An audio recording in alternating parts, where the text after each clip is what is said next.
Kirk, welcome back. We got it figured out. We got it figured out. Technology didn't hold us back. Yeah, I was like thinking, how many men is it going to take to figure this one out? Well, obviously more than two. Yeah. How have you been? We talked about things are good, you're training, but outside of that, how are things? Things are good. It's funny. The spring weather has definitely shed a lot of nice light into my life. Yes. You get out of the doom and gloom of all the rain and the snow, and suddenly things just pick up. Yeah, I actually noticed that. I was, in fact, reflecting on that very same thing yesterday. I took my motorcycle out, parked it in my office, and then I was walking downtown, and everyone just seemed to be happy, right? Everyone's smiling. So yeah, I forgot what this feels like. It's just a good feeling. Yeah. It is. The sun does something special. Yes. Yeah. Yeah. But you seem to be very busy. What's going on in life? In life itself, we got of course all the sports are going on at the end of school, which is creating a lot of interesting moments with the kids themselves. The oldest he's digging in, and the youngest he's finding new ways to challenge us because of it. I'll tell you a quick story if you want on that. It's entertaining Yeah. at the same time. Get a call from the principal, and it's grade 6, of course, is last year. Then goes into junior high. Get a call to come in, so I come down there, meet him, his teacher, and the principal. And I'm like, okay, what's going on? And the principal was like, nothing. I'm like, what do you mean nothing? She's like, no, nothing's happening. Absolutely nothing. He's not doing any work. He's not reading. He's not doing any math. He's not doing any of it. He's just stopped doing everything. So I'm like, oh, that's not very good. So I asked him, I'm like, why? What's going on? And he's like, so there's a month left of grade 6. I don't have to come back here. I don't have to do anything. So I'm just like, you got your PSA tests and everything else. He's like, they don't mean anything. I don't have to do anything. So I'm just like, oh, okay. So yeah, we had some interesting challenges, and we had to find some creative ways to get some motivation into them. Mm. And so I myself am training, like you said, I'm quite busy. So I'm training for an ultra that's out in Cranbrook here, and come on a nice long run with me to show him that there's other things you have to work for in life, and you got to work hard. And it's not always comfortable, and sometimes you don't see the point of it. And by the time we were done our run, he was really motivated to go back to school and do some work. Really? Yeah. So yeah, that's interesting, right? Because I see this a lot with people in general, but even children. How do you get them to see things a different way, especially if they're dragging their feet, right? So Mhm. a lot of the times, and this is a bit more recent for me because I was at a family law conference. I came back last weekend, and there was a lot of conversations around how to motivate children and the role parents have to play. And sometimes getting lost in being able to ask yourself, okay, am I doing this because I want my child to succeed? And what is it in it for them? And interestingly enough, I was reading a book, The Courage to be Disliked. Hmm. And the same idea in that book, right? A lot of the times parents will ask their children to do certain things because they're worried about the shame that it would cause for them as a parent. So Yes. how do you then figure out a way to like you said, you were able to find a way to motivate him and he had a shift in perspective, but if he's dragging his feet, it's always interesting, right? Where do you pull back and say, okay, this is your life to figure out too, but as a Yeah. guide, as a parent, where do I take you? Actually, that's probably the most interesting thing. I found that I really need to dive into the how do I back up when it comes to my 14-year-old. So for him, I give him a lot of space. And now it's how do I help him navigate his failures rather than helping him find his success? Because Mm, in my mind, his success is up to him at this point. So we've been able to instill a lot of confidence into him to a degree. And now I think he needs to take that to the next step to find the motivation of what he wants. With the younger one, it's really interesting in the sense that he's not as motivated on anything to do that he doesn't like to do. And I think the hardest part we're fighting against in our struggle with this is anything digital and anything at school is instant gratification. His main likes that he enjoys doing right now. So he plays high end soccer and a few other things. He's very good at. Mm, So there's no real fight through these difficult moments to find pleasure in the ability to overcome things that are difficult. mm, And so my thought process with him was, I'm not there to strictly be a friend or to make things easy for him. I need to show him as a parent that through hard work and through consistent work, the discipline to do that, you actually find a lot of things that create not pleasure, but happiness. Once again, mm, that differentiation between happiness and pleasure, and the motivation that the climb is just as important as the view from the top of the mountain. So mm, working through them, motivating them through difficult things multiple times where he sees that trend where it's like, okay, I got into this, I didn't like it. However, I worked through it and I got what I wanted out of it. Because typically he would get into something, he would get difficult and off to the next thing, off to the next thing, off to the next thing. And I think you're right. So even for my oldest, right now he's looking between rowing and running. And because he wants to get a phone, and I'm not keen on teens or preteens having phones. mm, And I said, if you earn it, you can essentially look at maybe getting yourself a phone. And he's like, how do I earn it? And I'm like, well, you can get a job. You're 14 years old. You're allowed to have mm, a job in Alberta. Go and get one. And he's like, what, you want me to do a high end sport? I won't have time to do the job. So I said, okay, we could look at that as a job. Then if you commit yourself and you do mm, the hard work and you find through struggle that you're finding success, but you don't give up on something, every day you're there and every hour you're there putting in the time, I will put something into a bank account or into some sort of per se bank account where you can mm, debit and credit from there and mm, do something with it. And for him, that's motivating. For the youngest one, he's very entrepreneurial. So I think I have to step in as a much harder parent and yeah. not, and know that, okay, right now I just can't be his friend. I've got to be the hard guy and I've got to Mm, put him through it and have him learn this through a much more difficult scenario versus my older one. And I think mm, as parents, it's up to us to step in, take that risk of maybe your kid not liking you in that moment. mhm, And mhm. in the reality, that's your job as a parent in my mind. Yes. To guide them, right? And Yeah. Yeah. help them Yeah. learn the lessons for sure. So how do you get him to, like, the younger one, to get him, how long was the run? How do you get him to come for a run, and what lesson do you think he took out of it? He'll tell you at school, his teacher literally said, Walker, I need you to pay attention and do this. And he's like, you know what? You're right, because I don't want to do another run. Okay, there you go. So it was funny. I said, in the past, we used the treadmill and a few other things.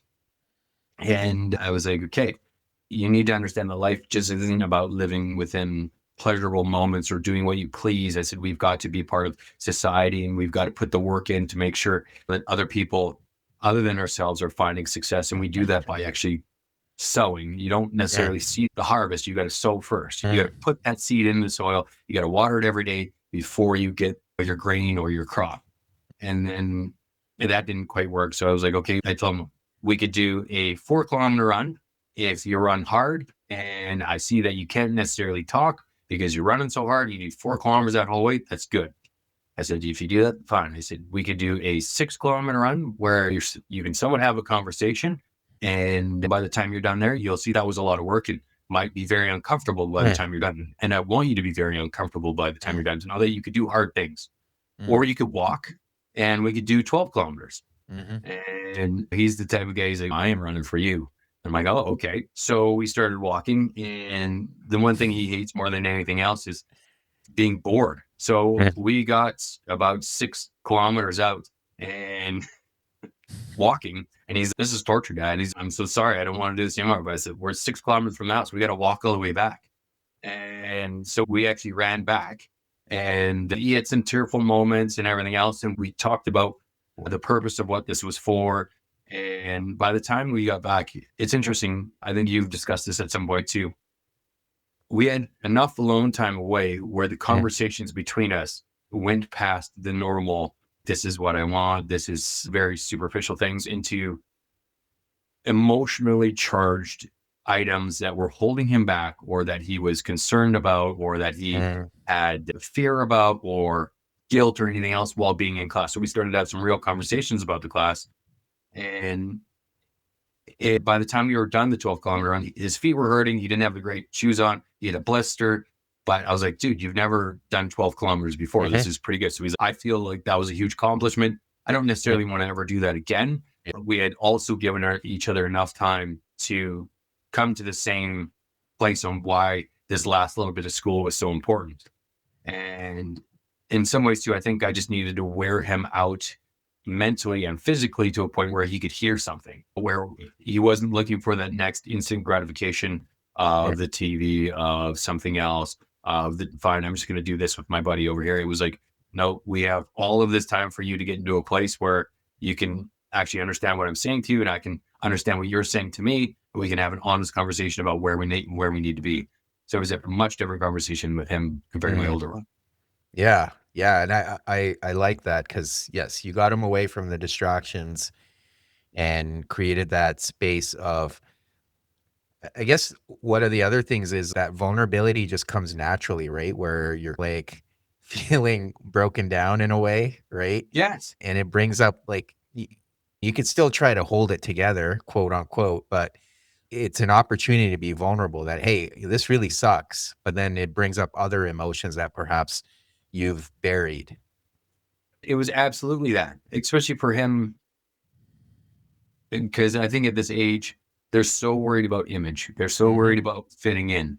So they don't like to discuss anything that seems that they may not be fitting in. And for him, one of the biggest things he was struggling with in class was the idea that he was going to a new school. His teacher wasn't going to be the same. There was going to be a bunch of change. And he was already feeling as if he was going to find failure. But I'm like, that's all in the future, bud. You're ruining today with the fears of tomorrow. Hmm. We got to live presently right now, and we got to talk to ourselves rationally right now to say, why are you sacrificing yourself now for something that hasn't even happened Hmm. yet? So we had an hour or so to work through that, Right. 2 hours by the time we were done. Hmm. And it was nice because, like you said, he became vulnerable. He opened up the idea, especially once he was done with his anger. For him, it's frustration and anger, then of course sadness and remorse and everything else. And then it's okay, I can listen. He goes through that wave of emotions before he gets into a place where he can actually comprehend what's being said to him rather than being defensive. He starts to listen. Yeah, I think that's a pretty cool experience because you've also shown him what it feels like to be seen and heard. And I have a lot of conversations with parents around that too, where they're just like, I don't know what to do. And you try to dismiss it or even try to diagnose the problem. But it's recognizing, even as adults, we struggle to put words to our feelings. So Yes. imagine a child whose brain isn't fully developed and doesn't have the vocabulary.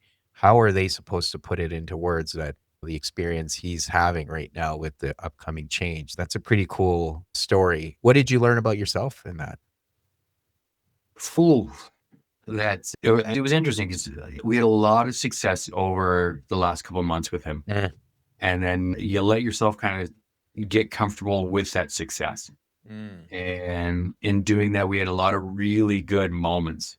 So for myself, it was a good check on the idea that it was humbling. I was like, okay, I got to be a bit of an asshole in my mind, right? Like, I got to be like, no, I'm not your friend right now. And to be honest with you, I said that to him. I said, I am your parent right now. I'm not your friend. mm, We're going to go mm, do some uncomfortable things. I need you to understand the purpose of this is for you to be uncomfortable and to understand it's okay to be uncomfortable and to work through that. mm, And I'm going to be here with you. And I'm uncomfortable as we're doing this as well. So being really, really vulnerable with him.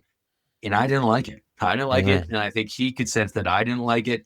But the big thing for me coming out of that was it was worth it. My mm, fears of letting him down and saying that to him and being that type of parent, by the time we were done, it was like, I knew in my heart it was the right thing to do, but my mm. brain was saying like, whoa, bud, are you going to do this with him? Are Yeah, you going to yeah. say this to your kid?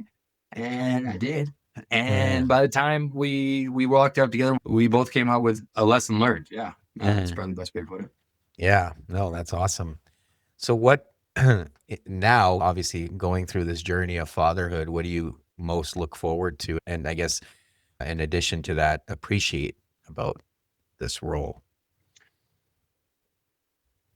I think here's a great example. My oldest will be, if he ever hears this, he's going to be disgusted I even mentioned this. But he's 14 and he's, hey, Dad, I'm going to invite a girl over. And I'm like, oh, okay. And I'm like, is this okay with her parents? Do you want us to meet her parents first or anything like that? And he's, gosh, no. I don't necessarily want you to meet her. I'm like, oh, okay. But I was like, that's not going to happen. He's like, I know. And I'm like, what are you worried about? He's like, I'm worried you're going to say something and embarrass me. I said, of course I am. And he's like, I know. But I said, I'll do my best not to. I said, I appreciate you vocalizing that now because I want to make sure that as she comes over, you're comfortable and she's comfortable with the environment in our house. And so this sweet little gal comes over to the house and essentially, I just said, hey, just make sure that the house is clean, that it's in a place where you would like someone to see that this is where you live and this is how you live and this is how you carry yourself. I want you to be proud of what you're willing to show someone else that's within your life. So he said, okay, he cleaned his room, he cleaned everything else up, he cleaned the house, he worked with us to do it. And then he pre-made popcorn for her, he pre-made some snacks, he had a movie all lined up. And none of this was brought on or suggested by me or my wife. Yeah. And just watching him do this and how he greeted her at the door and he brought her in and how he introduced her to both me and my wife. He was an extreme gentleman and he was thoughtful of her position of meeting some new parents and everything else. It was a super proud dad moment. It was a super proud dad moment. And they sat on the couch to watch a romantic movie that I think neither of them thought was a great idea by the time we were done. But it was so cute because she sits down and he sits down in the chair across from her. And she's like, you could sit next to me. And he's only if you're comfortable with that. So he was asking for permission and everything else. And I was like, all right. We've done our job. And it was funny too, because by the time he walked her home, he came back to the house. He was like, he thanked us for not interrupting them too much, but how we introduced ourselves. And I said, what did you learn from this? And he was like, I took away from this a certain amount of things. He was like, we talked about her family. We talked about a number of things, but when she went home, I said, I hope you had a good time and you would like to come back to my house. And her answer was, I had a wonderful time at your house and I would love to come back to your house. And I was like, perfect. I said, what does that mean for you? He said, for me, that just means that our family kicks ass, Dad. We're doing it right. And I was just like, perfect. What an awesome thing, right? Yeah. That your kid can't wait to bring other kids, especially his possible girlfriend, over to your home to meet you as a family. He's proud of his family. And I just thought that was like one of the coolest moments ever. And then seeing, I think we've talked about this in previous episodes, yourself in your kids as well. The youngest, he's so funny because he's a very aggressive soccer player. And I love to see him growing and how clever he is at other things. Before they actually get into a game, he'll go and he introduce himself to each one of the refs. He'll learn the ref's name. He'll learn where they're from. He'll learn how long they've been playing soccer for. So when he gets out on the field and he does something that's questionable, you're like, oh, I'm so sorry, ref XYZ. Yep. I didn't mean to do such a thing. Like, how dare I? I won't do it again. And like, okay, don't worry about it. Just get back on there and play soccer. So he's a little, I can see how clever he is. And he's smart enough to be like working the system, but it also helps me help him later on to be like, okay, you can't just take advantage of people and you can't do this, you can't do that. Right. But I have to admire how his creativity and what he's doing and his thought process and how he gets around this stuff. So really seeing them grow as people is a beautiful thing right now. And still how vulnerable they are and how they've got so much more to grow. And looking back at that time, and it helps solidify a lot of things that we've done or things that we're still doing. And I think that's the best thing about this age. Yeah. It sounds like he's building that personal relationship right now. Figuring out how to navigate that is a different skill, right? But yeah, to your point, not take advantage of it for sure. But Yeah, he'll be good at selling things, right? He's already too good at selling things. Yeah. He's gonna he's gonna he'll do something. He'll do something. Yeah, it's one of those things where we talk about it, not to be joking about it, whatever else. I'm like, if I can keep him off drugs long enough where he can find enough confidence where he doesn't need that to feel whole, then I think he's going to be fine as a human being. Oh, Yeah. Yeah. I guess those are real fears, right? I think can't remember who I was talking to, but it must have been fairly recent. But the whole idea of sheltering your children and also letting them see the reality of the world, right? The darkness of mhm. the world, to be able to see it for what it is. And it's not something that, because I feel like if, for a lot of people, if they haven't at least encountered it to a certain extent or even understood it, when they confront it for the first time, it could basically take them apart, right? So Yeah. it's that fine balance again in terms of being a parent and either the extreme of sheltering versus exposing them to everything, but finding that in between place, which is so difficult, obviously, right? Yeah, I think you're absolutely right. We got to be, we have to acknowledge that the world is not innocent. There are things that are ugly and are hurtful and harmful. And a lot of it comes into people's lives in innocent moments. I was watching a comedian the other day and I don't know why my parents were so afraid of some stranger giving me drugs. Oh, don't accept anything from strangers. A stranger will never give you drugs. It will be your best friend. Mm-hmm. That's who's going to give you drugs. And I was like, that's 100% the truth, right? Yeah. It's not going to be someone you don't know or anything else. And so a lot of the times the kids fall into this in innocent ways. Mm. And so you're right. So with the youngest, we actually went on a little motorcycle trip the other day. So Mm. he loves to hop on the back of the bike. And we went down to 17th Ave, which is like a main strip here.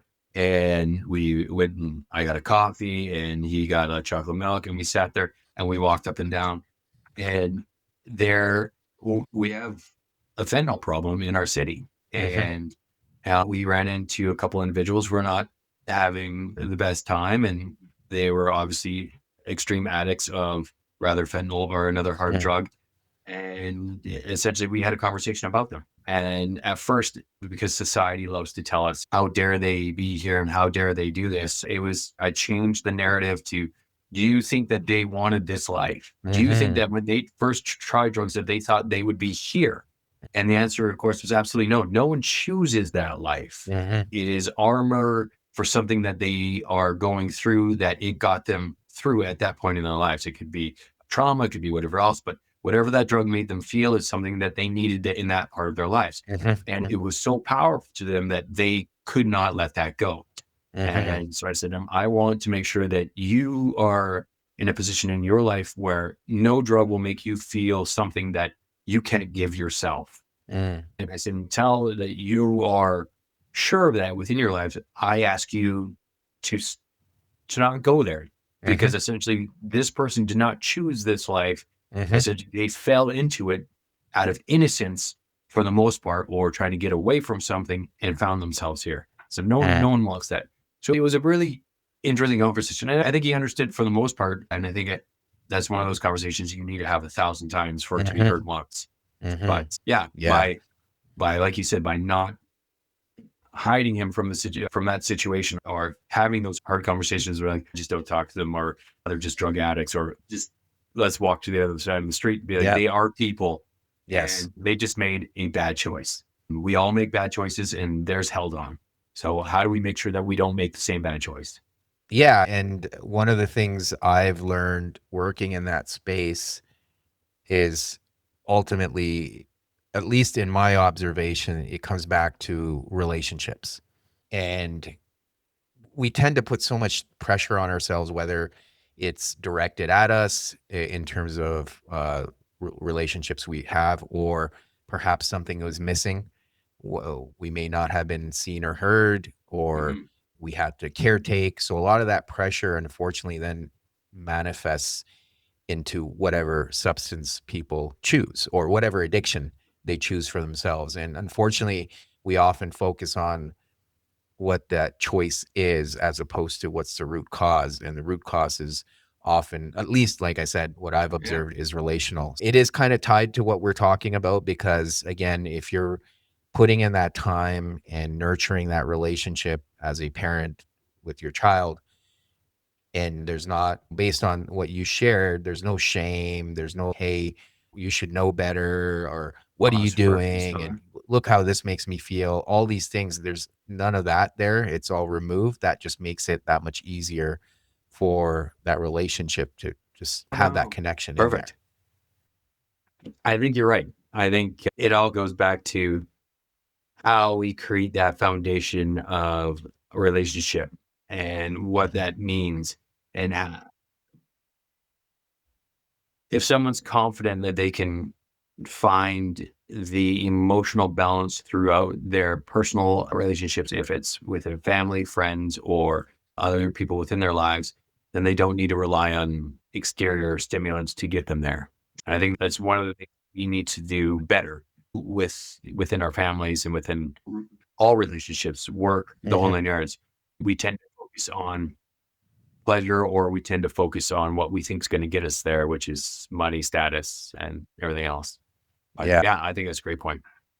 And the other thing, I guess, is you touched on earlier too, the phones, right? That's just another form of addiction that Mm. we don't necessarily, we talk about it, but we really don't, because we're also giving it to children at a younger age, or they Mhm. have access to things that perhaps you and I didn't as we were growing up. So that just introduces another challenge for them where they're just, a lot of children unfortunately numb themselves out on video games or smartphones or other forms of devices, unfortunately. It's true. It's true. And I think we run into the fear of you rather let your kids have a phone and they get eaten up by the corporations that spend billions of dollars to know exactly how to pull as much dopamine as possible into the brain and find them to be addicted, or you don't give them a phone at all and they'll never be part of society. They'll never be successful. They'll never be this. And they'll never be that. And I think it's one of those things too, where it's like, it's politics in the most way. I'm sure there's a nice middle ground. And I think the middle ground is different for each individual kid, depending on their needs. And I think you just need to be conscious of really, it's funny. I think we need to be educated, or we need to educate ourselves on how the brain releases dopamine and how the brain releases serotonin, to be aware of what we can help our kids to navigate. So when it comes to tablets and everything else, my kids have game machines. They've got all that, but he's, oh, yeah, I want to watch YouTube. And so they go, okay, well, what are you doing? He's like, I want to learn how to draw this. I'm like, okay, that sounds awesome. But I said, you can't watch a video that's shorter than 15 minutes. And he's like, why is that? I said, if you click on a video, you have to watch that video from start to end. I don't want you just cycling through something until Mm. something hits your fancy, and then you need to go to the next one and the next one and the next one. So it's okay, you can get on there, but I need you to go in, become engaged, pay attention, understand what it's teaching you, come out with a lesson, and then go away with it. I don't Mhm. want you going in there and just being massively stimulated, like essentially they ideally want you to. So in my way, that's my happy medium with him right now. Mhm. So it's, and in some ways, I'm really glad he has that, because he loves drawing, and he loves drawing comic books. And a lot of these guys show him how to draw all these different comic book characters, and he finds a lot of joy in completing these drawings. And if I said no to all of that, he wouldn't be drawing them, because Right. I'm not, I love art and we do a lot of art in the house, but I don't draw comic book characters. So Yeah. it's like he was able to find something he enjoyed. We just had to find a happy medium where we both were satisfied that he's not just falling into a trap, or if he is falling into a trap, we can pay attention to what he's actually doing and be aware of it and Mhm. help him navigate through it or out of it. Yes. Yeah. Yeah. So again, I'm just hearing that, finding that fine line and having that conversation and negotiating, right? And again, that's one thing I feel that sometimes we can, or children perhaps don't learn, is that negotiation, that it's not like a firm no, but it's not a yes. We have to find a happy medium. And I think that helps them also learn how to foster other relationships, because everything's a bit of a negotiation, especially in romantic relationships, right? You have to find some common ground. Yeah. So I think it's important to teach those skills. But you talked about the innocence and you talked about the state of the world, and without getting too political in terms of where things are in the world today, and we can see that whether you pick a side or you don't.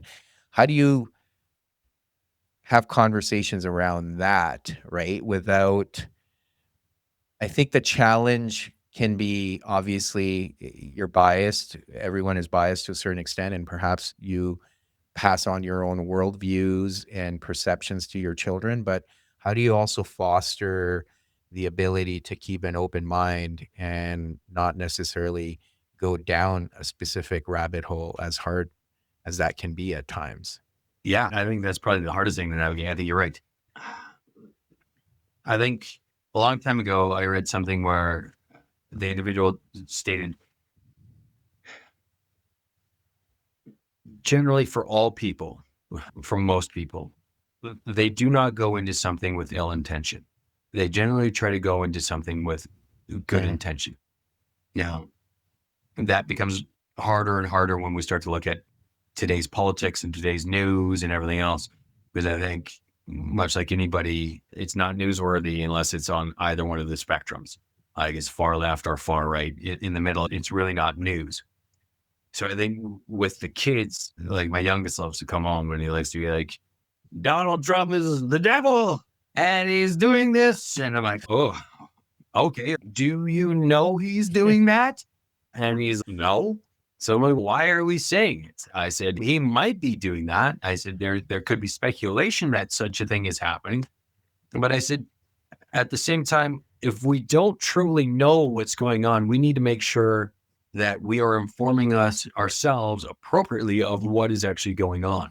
I said, our reach only goes so far when it comes to what the truth is. Mm, And then really having that conversation about what is mm, the truth. We have our truth, they have their truth, and there's third truth of mhm, what actually might be in the middle that's not on either side of the bias.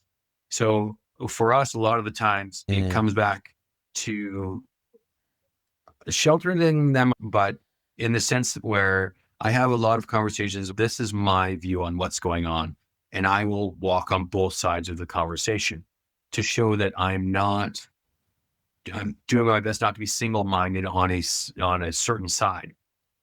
Because I think for myself, so looking at politics, looking at morality, everything else, I think I'm very down the middle. I'm neither major conservative. I'm not mhm, super liberal on the other side either. And I don't know if anybody truly is. I think we all want to make sure that we have great neighbors, our neighbors are taken care of, our family is healthy, we're fiscally responsible, mm, and we're doing our best to make a difference in society moving forward. That tomorrow is a better place for our kids, and the years after that are a better place for our grandkids. And we do that by ensuring that we are looking out for the best of society. But what that best of society is questionable. And I think that is the most important thing that we need to mhm, give grace for on all sides. Yeah. mm. I can't even remember. It might have even been The Dude in the Buddhist, which was this book that Jeff Bridges was writing. There's a famous quote in there from Oh, yeah. where it's Yeah. like, don't follow the best Christian, don't follow the best Buddhist, don't follow the best Muslim, follow the best atheist, which was an interesting thought process because he doesn't do it for anything other than for the sake of doing what is right for the sake of right. And I thought that was an interesting statement because so aid that. And so it's like I try to Mhm, bring that back many levels and many steps back to the kids to be like, okay, like you could say that and mhm, politics can say this, but what does that mean for our family? What does that mean for you and how you approach your friends? I need you to think of what that statement says and let's mhm, have that mhm, conversation. Like you said, it's a lot about creating that relationship and saying, okay, if that was real, what would we do as a family? How do we mhm, navigate this as a family if that was real? And I think for for the big part about that too is like It's putting the importance on that you don't have to do this alone. What do we do as a family? What do we do at school? What do we do with our teachers? What do we do with our friends if this was real? How do we move through this? I think my youngest, he can tend to have a Mm, lot of anxiety. Also, he's okay. Yeah, I wouldn't be alone in that. I'm like, no, you're not. Like, we would all feel this. And how do we get through it together? And that's the big push is, okay, this would be terrible. Great. How do you make sure that this isn't terrible for yourself and your brother? How do you make sure that this isn't terrible for yourself and your neighbor? How do you mm, make sure? What do you guys do to get around mm, such a problem? And if that was the case, like, no matter what mm. politically comes through or whatever happens to in a lot of these cases, we will have each other as backup to find our ways through. It's to maintain that hope. Yes, absolutely. Hope is definitely important, right? But I think the other thing I keep coming back to is humility as well, because if I've already told myself I have the answer, then I'm not open to learning and I'm not open to engaging in a discussion, even if it's with someone who perhaps has a different view, right? And shared this before. For me, I can engage with someone even if they have a completely polar opposite view and ideology than I do, as long because that to me means I'm confident in my beliefs. If I'm insecure, Mhm. then of course I'm not going to engage, right? Because I'm worried that they may prove me wrong. And we're more likely we like comfort, we like the familiar. So the way I frame it in Yeah. my head is I'm confident in my belief, but if someone can convince me, then I'm happy to learn as well. And if I can find a new way of thinking about things, I'm all for that. As long as it's done in a respectful manner, I'm happy to engage and have a discussion and get some thoughts and, yeah, educate myself. But in that process, the best case scenario is if it's two people, we both walk away learning something new. That's my hope in that. But that obviously Yeah. requires humility. It does. Yeah. And I think you're right. And I think one of the things we've lost the most is the ability to debate. The idea that to debate something is to argue or To in a win. negative context. Yeah, to win. And true learning and discussion is not to win. There's Mhm, no winning in it. It is enlightenment of what another view might be. mhm, And yeah, it's weird. There's this almost a cultish vision now where it's like, oh, if that's your opinion on this, then you must be that. mhm, And let's just back up here and understand that everything is very complex and it's mhm, never just black or white in a lot of mhm, things. And without being able to have confidence within yourself, be respectful about someone else's idea, and debate your personal view, mhm. we do not learn. That essentially, I think I love stories, right?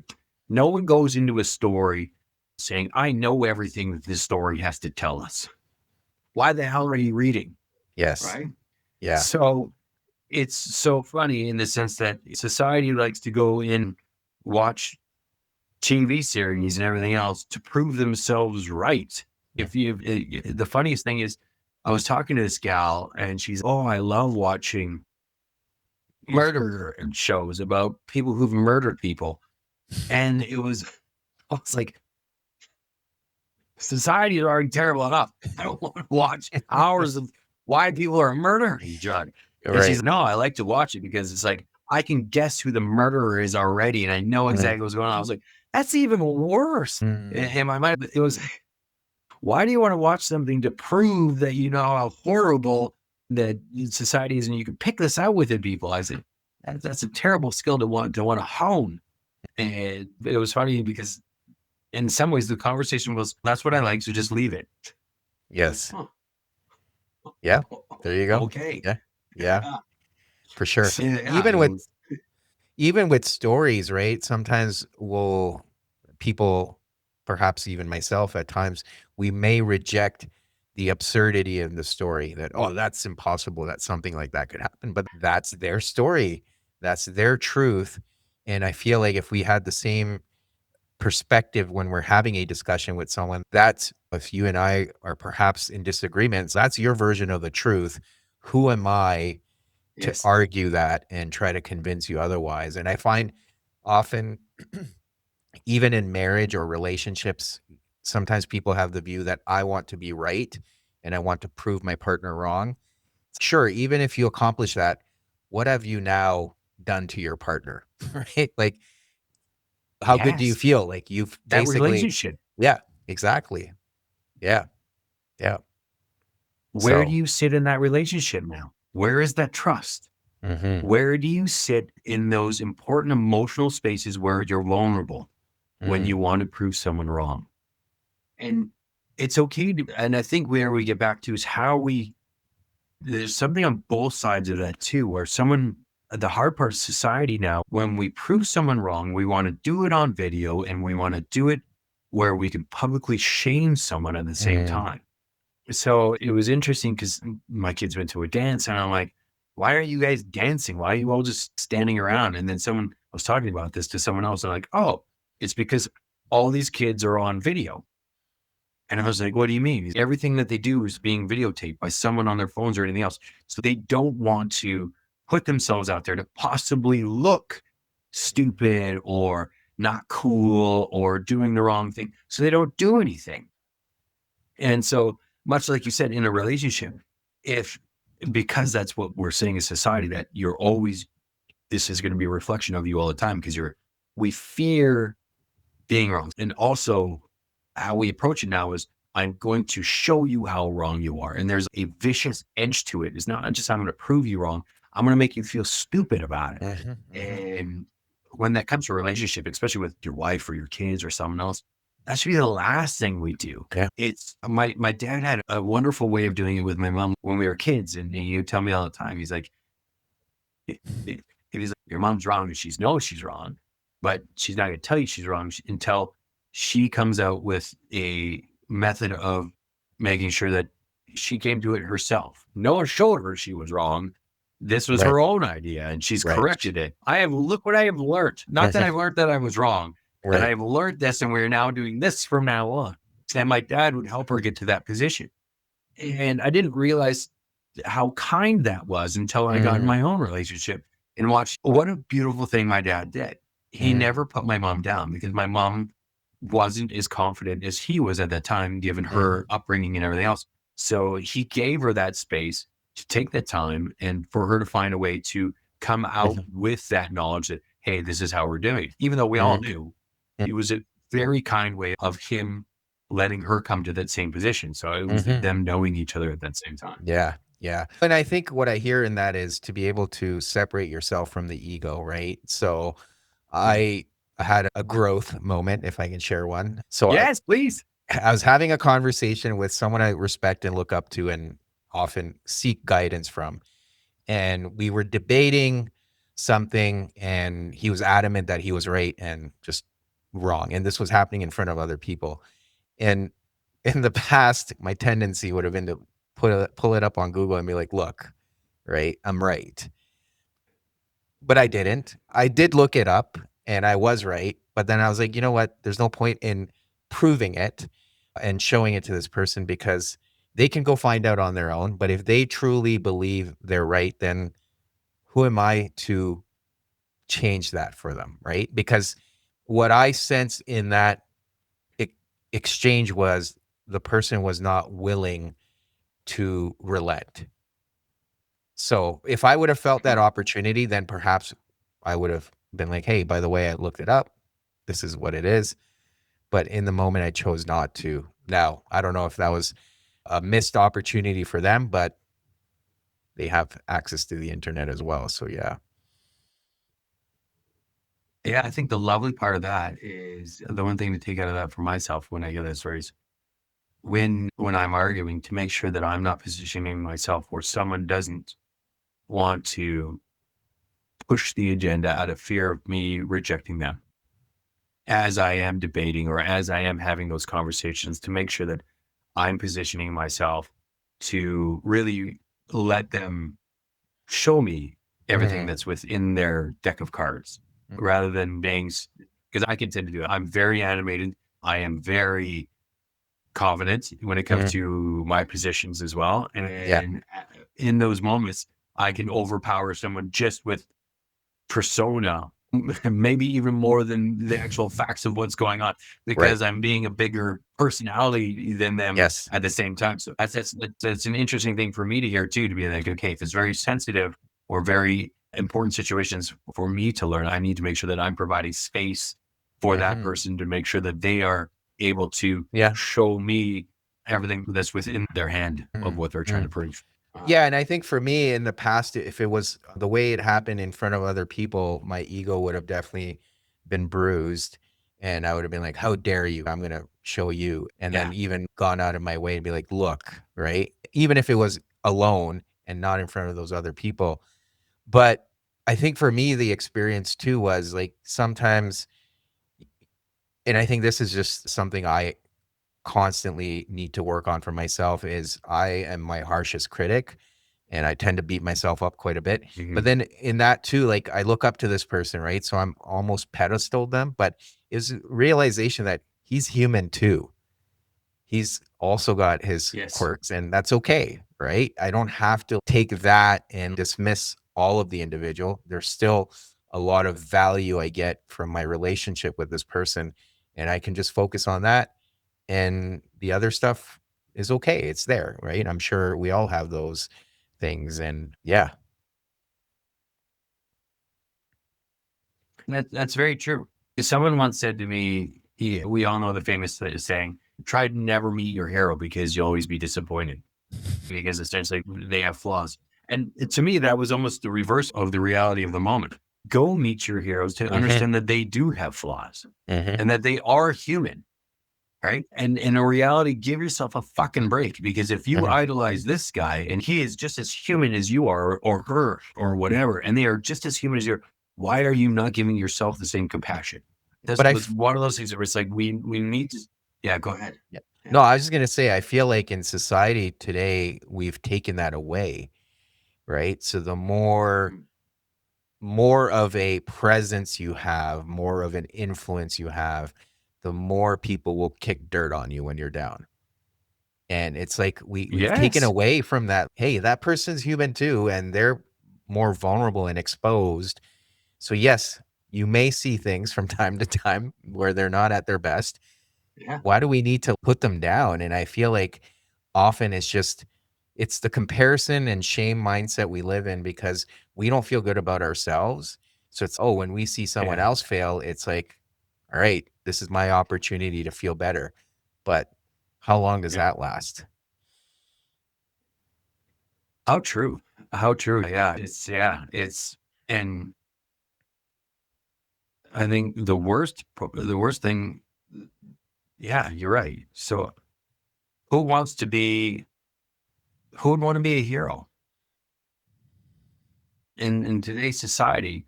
Who would want to put themselves in a position where millions of people will shame you who do not even know you? Mhm. As strong as your ego is, as strong as your personal boundaries are, I'm sure that will have some effect on you no matter what. When Mm. it seems as if the world is out to just tear you down over something that they vaguely understand about you. That, in a lot of ways, that's a slippery slope at the same time. And at the same moment, what we fail to do is praise people for progression. What we love to do, which I fear, is we pull something up that someone did 10 years ago. And we say, this is what you did 10 years ago. And they're like, yeah, but this is what I'm doing now. Yeah, but you did that 10 years ago. You're obviously a piece of shit. I might have been, or Right. society might have been different at that time, but Mm. look at how I've grown since then. And we don't want to acknowledge that. We just want to acknowledge, hey, you did this. And that is one of the worst things, because as people, as our children, why don't we say, okay, you've made a mistake, but let's grow from that. And if Mm. we don't show how important growth is, or how much gratitude or grace we can give growth, then essentially kids will stop looking at that as an alternative to have people view them differently. That's a scary ass thought. Mm. Yeah, and the message it sends is that you'll be defined by your mistakes, not what you learn from them, right? So, Yeah. And it's funny too, because and if I look at any comic book hero or any idolized TV star, essentially the whole program is they had this defining moment where something terrible happened and they actually did terrible things too. And then they overcame such terrible things and then they moved on to help society. We're willing to watch that day in and day out. But when it comes to someone's actual life, we're like, shame, Yeah. how dare you do such a thing? It's just, Yeah. yeah, an odd double standard. So how do you make sense of things then for yourself? Ooh, yeah, that's a great question. I think for myself, I ground myself a lot and in all ways. I get out and I step away from society as much as possible Mm, to empty my thoughts in places where it's a vacuum for that mhm, noise. If it's in nature itself, if it's mhm, through different meditational processes, if it's through different mental activities where I'm able to change my perspective, I go and I do that on a regular basis, mm, almost hitting the reset button on the old default mode mechanism to be like, okay, I understand I've built these grooves and these pathways within my thought process. How do I mhm, disrupt that to make sure that I'm not falling in mhm. trap of what is going on around me?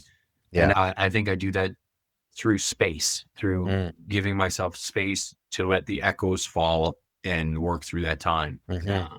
Yeah. What about Yeah. you?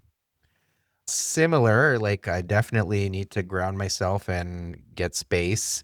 And for me, that is in nature. So winters can be tough at times. But I think just my Yeah. connection to faith.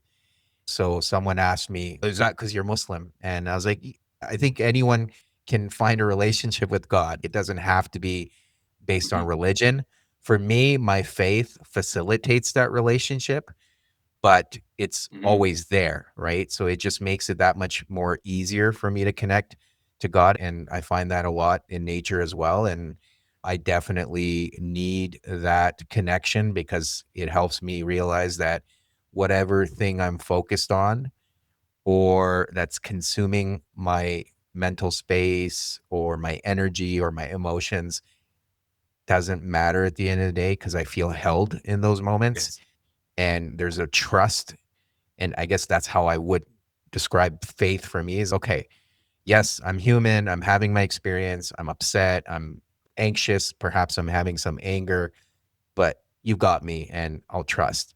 And over time, through various life experiences, I'm able to com- fall back on that trust a lot sooner than I used to. And so then I don't Mhm. ruminate about things. But yeah, I wake up every morning and I know there's a plan and I just have to do my part. And that's to just do the best I can for me and then everyone else around me, whether it's my immediate family, my children, my community, my neighbors, everyone then benefits from just that, right? So, Yeah. I love that actually. I think that's one of the best descriptions of how important religion can be in someone's life. What I love about that statement is that almost to tie it back to what we were talking about earlier, is mm, that is another example of relationship and how mm, relationship is so important within our lives. mm, That is a relationship that provides you comfort and space in all moments, no matter how mhm, dark or how lonely or remote or anything else. mhm, Having that faith in God for yourself to be like, mhm, it's okay to give yourself and to submit to something like that, to essentially work through all of that pain and everything else. I think where we fall short, where society falls short when we look at religion, people tend to see it as a strict set of rules that mhm, someone must live by. And it's not a relationship. It is an overlord of procedures. And I think that was one of the more beautiful descriptions of what religion can be. And it is a relationship. And that's mhm, it's yeah. So I mhm. think you're spot on. And I Yeah. appreciate you sharing that. Thank you. Yeah. No. And the other thing I would add is yes, it's rules if that's where you want to look. Everything is a Mhm. reflection of our inner state, right? So it may seem like rules to you if you feel confined. To me, it's freedom because it's here's choices you can make. You have free will. Go do whatever you want. But if you go by this set of actions, your life will be better. And that's the beauty of free will. You can choose. You can choose everything you want. And I know for me, when it's like how we were talking about parenting, right? Yes, you can do all this, but if you think about it from this perspective, it might actually help you. Do the harder things and you'll benefit from it, right? So that's Yes. how I look at least faith for me is like I can say their rules and people might say, oh, it's a form of control or it's oppressive. It's yeah, but that's how you want to look at it. But it can also be freedom because by making certain choices, you experience life better and more fulfilling. And that to me is freedom. And it's, yeah, the delayed gratification. It's true. It's true. And I think of that too, like to bring that even further, the aspect of a parent. I've done my best to, at some point through the growth of my children, to steer them away from pain. But at some Mm, point, I encourage them to go through pain mhm, to learn certain things within themselves that will truly help paint their lives and on mhm, who they are and the amount of empathy that they can have and compassion that they can mhm, give. I think all of that is drawn through tough moments within your mhm, life. mhm, And if you were to say, oh, I hear all the time, if there was a God, why would he let certain things happen? Once again, we're thinking finite and we're mhm, thinking that this is a finite moment where the relationship is no longer truly exists after this. How dare we want to learn something that mhm, could be short or long within this timeline? mhm, And if we're willing to let our kids grow through pain, why would not the one who essentially loves us the most or provides mhm, all options for us to let us go through that same mhm, growth? So, it's like you said, it's taking ourselves further back to look at it and say, okay, maybe mhm, there is a greater plan per se. And mhm, for myself, it's an interesting statement because I grew up in a very religious home. I would say I'm mhm, very spiritual, but I do not follow a strict religion. mhm, And so I love that idea. I think that's a very important thing. And I think for those who are able to find that within their lives, within certain religions, I think that's an incredible mhm, position. How mhm. fortunate in many Yeah. ways. Yeah, and a lot of times we bring this up in the recovery circles I'm part of that pain is always there, suffering is optional, right? And a lot of times Yeah. we create suffering and we say, "Oh, this is hard and all of this," but it's yeah, you can choose otherwise too. Well, And to your point, yes, there's a sometimes we have to watch the full thing play out, whether it's the movie or our existence before we can conclude that, okay, this was suffering. We don't see the wisdom behind it, right? And that's what I was yeah. saying. I have so many of these moments now where I'm like, ah, I didn't get this result I wanted. Before I would just sit with it and just kick myself. But now it's okay. I know I didn't get this result, but there is something better. There is some wisdom here. And Yes. Yeah. 99% of the time, the wisdom is there. And sometimes I'm not going to see it, and that's okay. But that's where that trust comes in, right? So, yeah, everything's happening The for a best part reason. is you go through that lesson again. Yeah. You go through that Correct. lesson again and again until you actually find what you're supposed to get from it. And Mm, it's a remarkable beauty of life. yes. Yeah. And that's goes back to what you were sharing with your son, right? Don't worry about the future of what's going to happen or not going to happen. Just be in the present and live the best you can, right? And I think that's something I remind myself every day is like, how can I make the most of today and work towards the things I need to work towards? But if I'm worried about tomorrow, then I'm not living today. And this is pretty cliche, but yeah, I'm just paralyzing myself, right? By focusing on something that Yes, is not in my control at all. So many things can change. absolutely. Yeah. We need to farm in the good things of our lives. Yeah. Mhm. All right. We got through this. It was much like the walk and the run that you were sharing. So, Yeah. uh, made it work. Any last parting thoughts?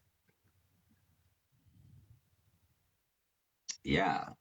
I think as society continues to, in some ways, seem more difficult, make sure you're as we all go out there, you're looking for those shining moments because Mm, much like the night sky, there's all that black, and we need to make sure that we're seeing the mhm, stars when we can. mhm. Or be that light for But someone no, I else. really appreciate the time. Yeah, absolutely. Why Mhm. not? Yeah, Takes nothing for you to be kind and courteous. absolutely. I appreciate you as always. I really appreciate our conversations and the things we get into. It's always a pleasure speaking with you. Always a pleasure, Kirk. And we'll see you in the woods, buddy. Yeah, looking forward to it. All right.